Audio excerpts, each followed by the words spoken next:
E aí, galera, mancebinho, mancebinha, maravilha da natureza. Espero que você esteja bem, amiguinho. Espero que você esteja aí confortável para mais uma aula sobre trabalho de uma força.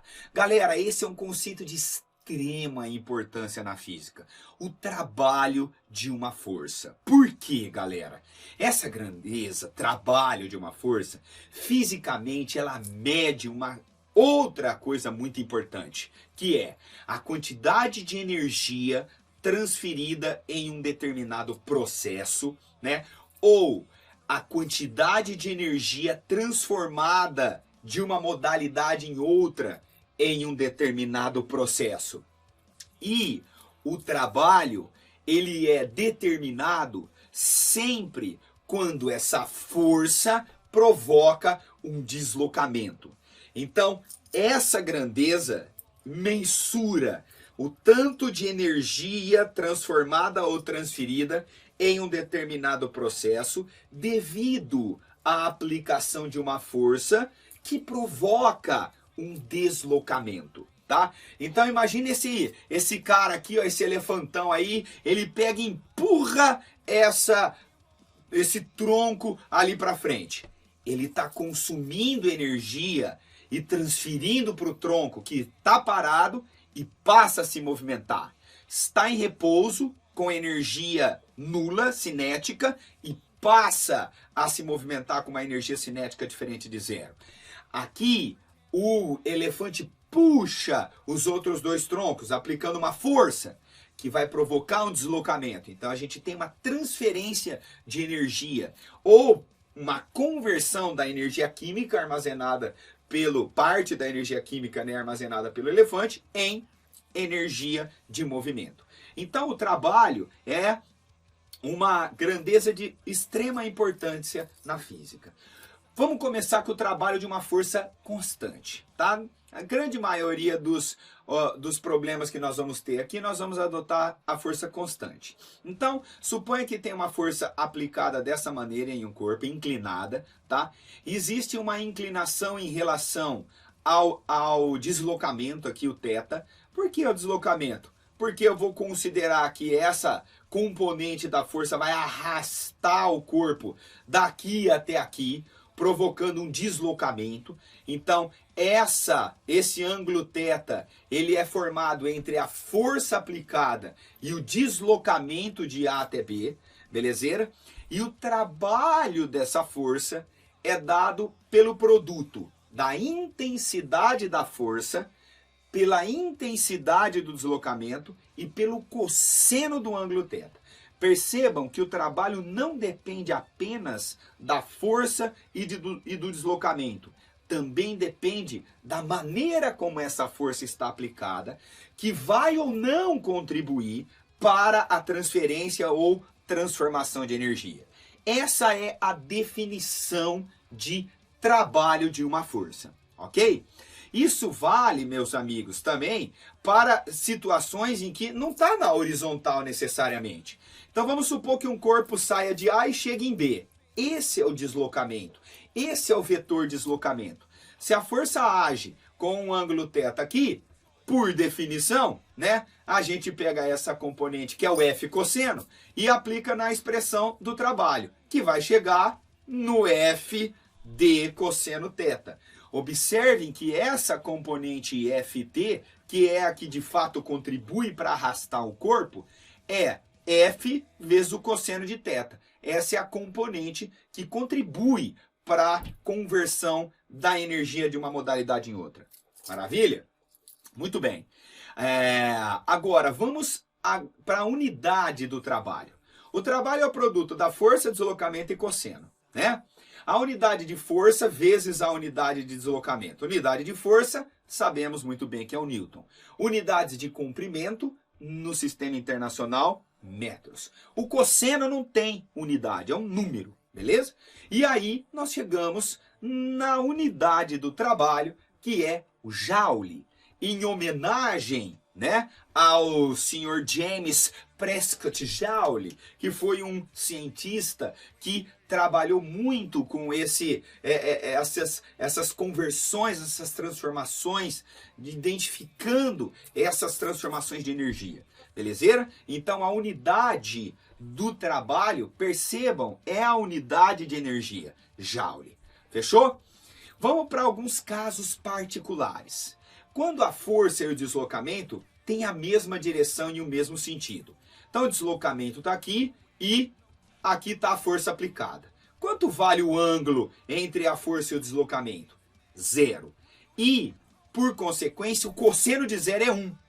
Aí o trabalho vai ficar só F vezes D. Não porque é sempre F vezes D, mas porque é o cosseno de 0 igual a 1.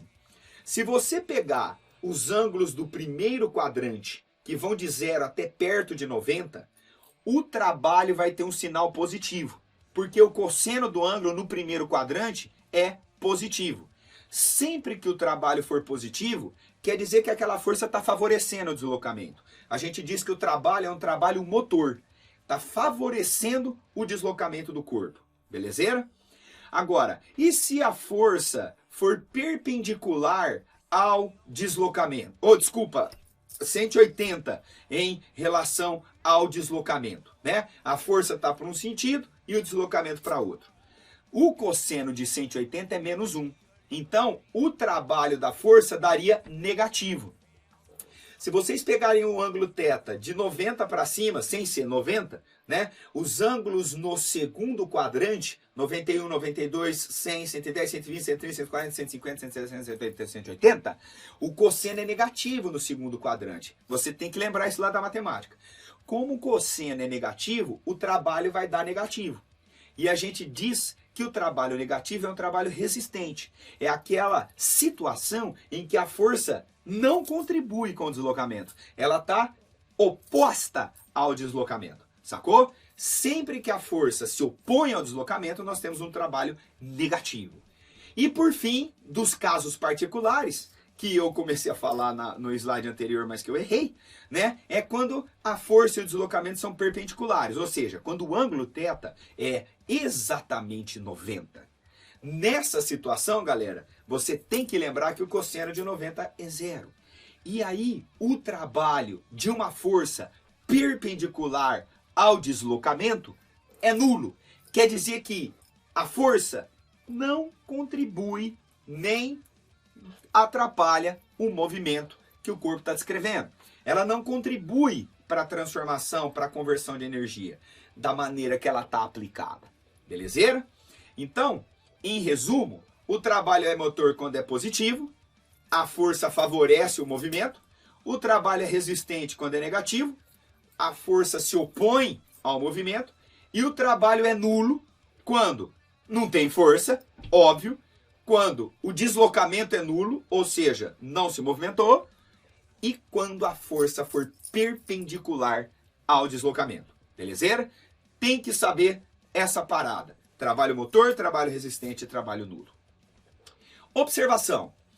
Aqui, ó, nós temos várias forças agindo em um mesmo corpo. Beleza? Essas forças têm uma resultante. É possível demonstrar que o trabalho da resultante dessas forças pode ser dado pelo trabalho de cada uma delas, a soma do trabalho de cada uma delas. Olha que interessante, né? Então, o trabalho da força resultante é igual à soma do trabalho realizado pelos corpos ou pelas forças que agem no corpo. É uma coisa que a gente também tem que saber. Agora, Ganso, você falou tudo para força constante. E se a força for variável? Haha! É aí que a gente tem o artifício do gráfico, que a gente usa muito na física, né? Suponha que você tenha uma força que varie e a gente consegue identificar o que acontece com a força com o deslocamento. Você vai determinar a área sob essa curva. A área sob essa curva é numericamente igual ao trabalho, que você vai ter que pôr o sinal positivo ou negativo, dependendo se a força favorece ou se opõe ao movimento. Então, esse gráfico é um gráfico de extrema importância também. da força pelo deslocamento? Porque é por meio da área sob a curva que a gente tem o trabalho. Mas, Ganso, eu não sei calcular essa área, Ganso, e agora? Nunca vai aparecer uma área louca igual tá aí, tá? Sempre vai ser um triângulo, um retângulo, um trapézio, alguma área que a gente saiba determinar. Fechou? Muito bem.